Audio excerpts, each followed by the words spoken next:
Hello and welcome to the channel. My name is Sean Huggins. I am an American just looking to learn more about life in Europe. So let's hop straight into today's video. All right, today we have a simple but entertaining one. At least I think it's going to be entertaining. It is how do Europe and the United States compare from general knowledge. General knowledge. So let's see, how do Europe and the United States compare? I think this is perfect video for the beginning of this channel. So let's see. Europe.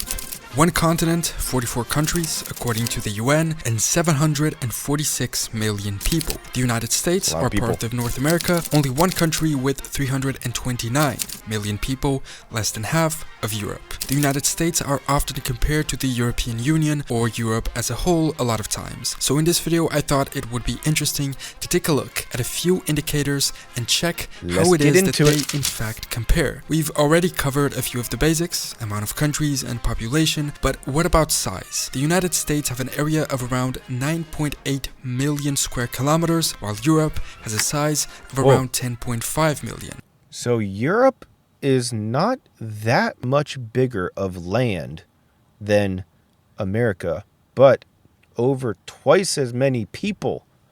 That's interesting. Although this can vary depending on which limits you attribute to the continent. So now that we've covered all of those basics, let's jump into a few specific indicators and find out how the two compare. First, comparing the latitude. It's very interesting to see the overlay of the European cities on top of the US territory and vice versa. Whoa. Dude, look at this. Wow, like all of the nice Mediterranean cities are just not in the good area of America. And then all of the nice cities in America are in like Africa, in Europe. Dude, that's so crazy.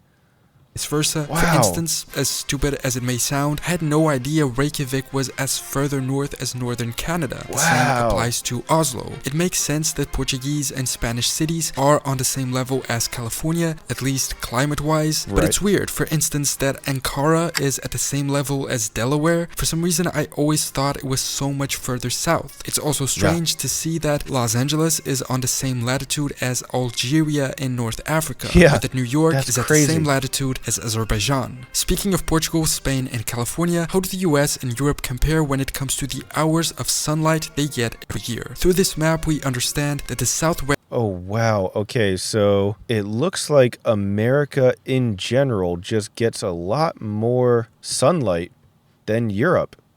Wow, I would not have expected that, especially, again, around the Mediterranean area, because the Mediterranean Sea and all the countries attached to it are very well known for the nice weather.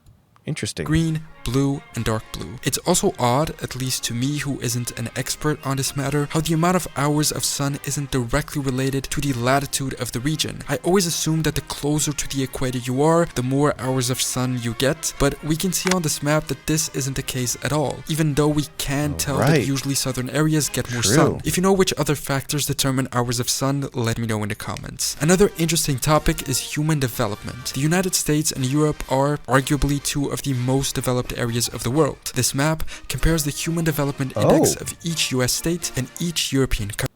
Wow. According to this map, America is very high on the Human Development Index overall, except for, I think that's Mississippi. But Europe, very good as well, until you start getting into Eastern Europe, and then it starts to drop a little bit. Huh, I would not have expected that. I would have expected Europe to be very high overall and America to be a lot lower overall, to be honest.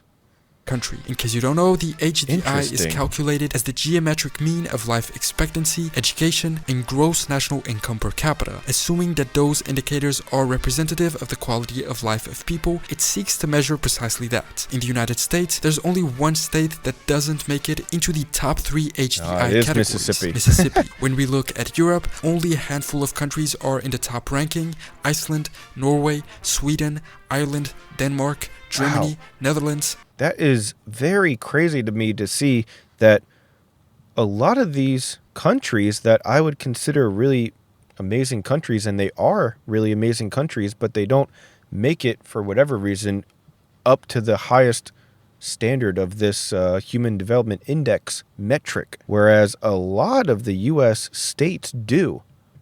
I wonder how that is possible.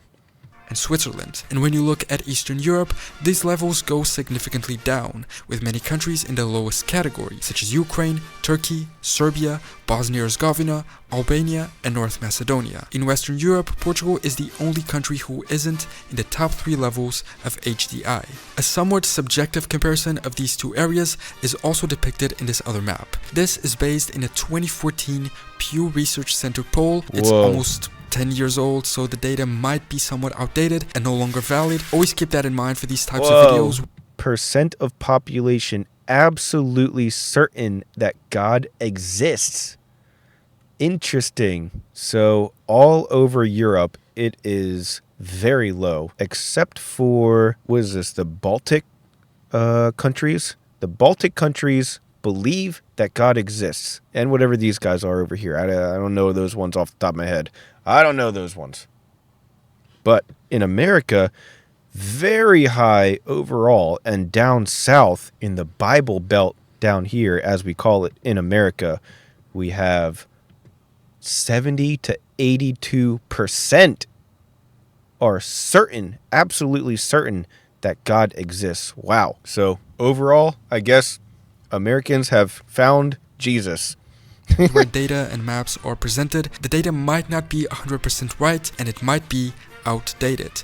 But in this one, people were asked if they are absolutely certain of God's existence. And the comparison of the results between the US and Europe is astonishing. The majority of the US states have over 50% of people being certain of God's existence, some even surpassing 70%, those in dark blue. Only Vermont, Maine, and Massachusetts have results under 50%, while most of Europe is much less certain in their belief of God. Most of the continent is in yellow, with only 10 to 29% being certain of their belief. Portugal, Poland, Slovakia, Lithuania, and Ukraine, along with Bulgaria, go up to 30 or 49%, but still not reaching over half of the population. The rest of the Balkans is more religious, but it's only Georgia and Armenia who reach the dark blue level. There's Georgia, a few countries missing from this map, those in gray. If you have any idea of how religious they are, leave a comment below. Another interesting thing we can compare are age restrictions in the US and Europe. Age restrictions can be applied to driving, voting, tobacco, or alcohol purchases. Many of these change often, so be aware these might not be correct. Wow, okay, so we have unsupervised car driving, and then we have voting age, then we have tobacco purchasing, and then we have alcohol purchasing. And in general, it looks like Europe has lower ages for purchasing tobacco and alcohol. Similar when it comes to voting, pretty much 18 is pretty standard. But then for driving cars, America has much lower ages than Europe. The moment you watch. When it comes to driving, the US government allows people to drive at a much younger age. In South Dakota, it says you can drive at 14 years and 6 months. That's kind of crazy if it's true. The oldest driving age in the US seems to be New Jersey at 17. While in Europe, the vast majority of countries has a 18 years minimum driving age. Only the UK, Iceland, Hungary, and Georgia have lowered it to 17. When it comes, so the highest state in all of America is as much as the lowest countries in Europe. To voting, 18 is common all around.